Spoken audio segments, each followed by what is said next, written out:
You are listening to the Intelligent Vocalist Podcast, episode 46. Welcome to the Intelligent Vocalist with John Henny.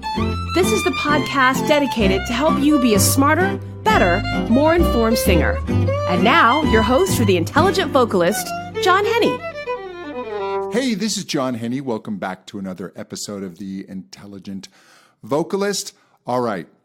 Today, I want to talk not really about vocal health, but your health in general. You know, those of us in the arts and in teaching, it's very easy to become over-busy, over-consumed with what we do, over-scheduled, and very often our health takes a bit of a backseat. Whether it's really thinking about what we're eating or taking the time for exercise or getting proper sleep or downtime, allowing the mind to chill out, we get these rushes of work and we get these intensely busy periods. And I will share a story. I recently found out that someone I know, used to know quite well, but someone I know had a stroke. And this person is the same age as me, pretty much the same weight I was last year. And it's just one of those things that just kind of really knocks you in the head and makes you really realize that you dodged a bullet. And I'm just so incredibly thankful and grateful that I was able to find people to help me on my path to health. But what's really scary is how I let my health go and how easy it was and how it just happened imperceptibly a little bit every day. And I started, when I was a performer, there is some I would say, expectations placed upon you. And you need to look a certain way. It's just the way it is. I'm not trying to body shame anyone, but when you're on stage, people want to see kind of an idealized version. You know, performers are kind of idealized versions of the general public. And so I stayed in pretty good shape. I also drummed a lot, which kept me somewhat in shape. But then when I started teaching a lot and just long days behind the piano, and you'd finish the day and you're just overtired, and food became my reward. And it just started to pile on. The weight started to pile on, and it happened over years.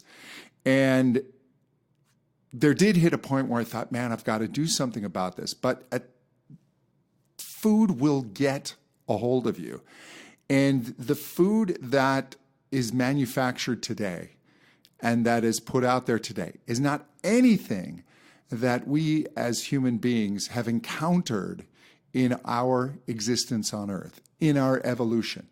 The last 50 or 60 years of food is just mind-boggling in what the industry has done and what they serve up to hijack your taste buds and your brain and your willpower. They literally create this stuff in science labs, and they figure out what is the magic ratio of sugar, salt, and fat because they want to addict you. I don't know if addiction is the proper word. Some people may use it. Habituate you may be a little milder, a little more correct, but it becomes habit. And those foods become, they're hyper palatable. That's tricky to say. They're very easy to eat. They spike you to want more. And they're just loaded with calories. The caloric content is mind-blowing, and you can consume so many calories before you even begin to think that you've had enough. And this is the trap that I fell into. And as I got heavier and heavier, then it just became something that I felt really trapped in and almost began to resign my fate to being overweight and just looking for small things like, well, my knees don't really hurt yet, or this numbness in my hand may go away, or yeah, I guess I'll get on high blood pressure medication. And that was the point where I finally realized and said, wait, enough. So what I'm saying is, vocal health is incredibly important. We need proper sleep. We need to get vocal rest. We need to watch where we're yelling or where we're using our voice in loud environments, proper singing technique. All of these things are very, very important. But if you're not taking care of your body, if you're not eating foods that nourish your body and that give you the best health, it's kind of hard to expect the instrument to function at its best, considering that it is indeed human flesh and tissue. I mean, it's human tissue, and it is going to react to what you put in it. So there's the food component, and then there's also the overall health component, staying fit, getting exercise, getting enough sleep. All of these things are vitally, vitally important.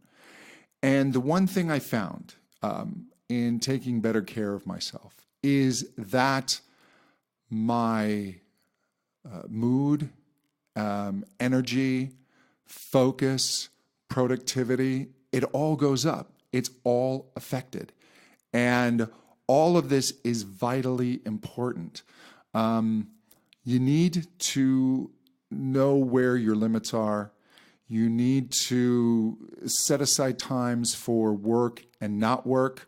I've talked about in podcasts before about giving your brain a break and setting aside your smartphone and different things in the evening, and just allowing the brain to calm down and not become addicted to this constant stimulus.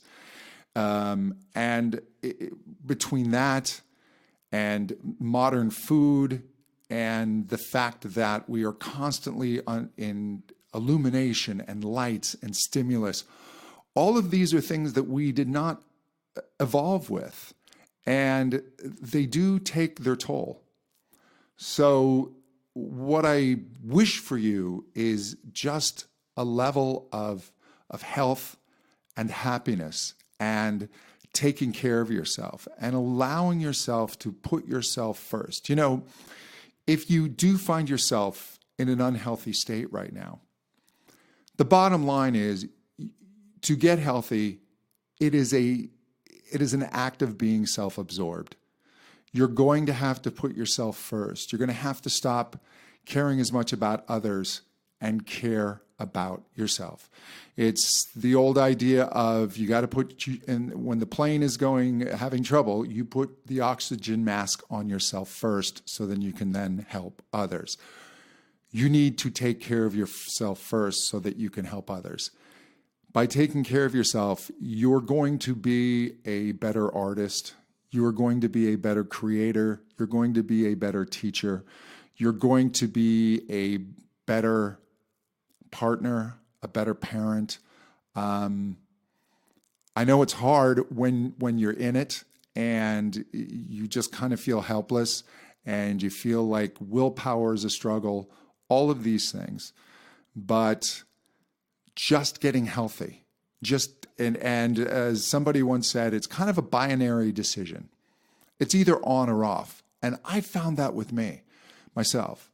When I finally made the decision to get healthy, it was binary. It was, no, this is it. That's it. And that's what kept me going. And I think I may do a podcast in the future that really goes into the process of how I lost the weight and everything around it and how it affected myself and my voice, etc. But I had a mantra that I would say every day. And what I would say was, Today means nothing. Today means everything. And what that meant was today means nothing. If I have a craving today, or if I'm hungry today, or if I'm a little grumpy, it will pass. It's not that big a deal. It's one tiny blip in my lifetime. But today means everything, because if I give into that, I will undo and potentially derail everything that I've been working for. Today is absolutely essential in that unbroken chain of building my health. And I would just say that to myself every day, multiple times today. Today means nothing. Today means everything. I think if you can find your own kind of mantra, your own way to refocus yourself and get on that path to health. If you are healthy, fantastic. Don't sabotage it. Don't give up your health. I used to be healthy. Then I kind of started allowing myself to eat a little bit of crap, and that built some more. And then the next thing I knew, I was spiraling down. I don't wish that for anybody. I really, really wish you good health. And it's not just lifespan, because if you get healthy, chances are you will live longer. But it really is about health span. It's just having quality of life every day. And there's nothing worth giving that up for. If you stay focused on your health, you're going to do better. You're going to be, again, a better teacher, a better partner, a better artist. So therein ends my sermon. I'll get off my soapbox. Hey, I want to thank you so much for listening today. If you're interested in what I do, go to johnhenny.com, JOHNHENNY. I don't do as much teaching these days, but if you think we might be a good fit to work together, I always like working with new, committed, energetic students. So you can just go ahead and click on the lessons tab there and get some information. I've also got some courses on there that may interest you. Otherwise, until next time, to better singing. Thank you so much. Bye-bye.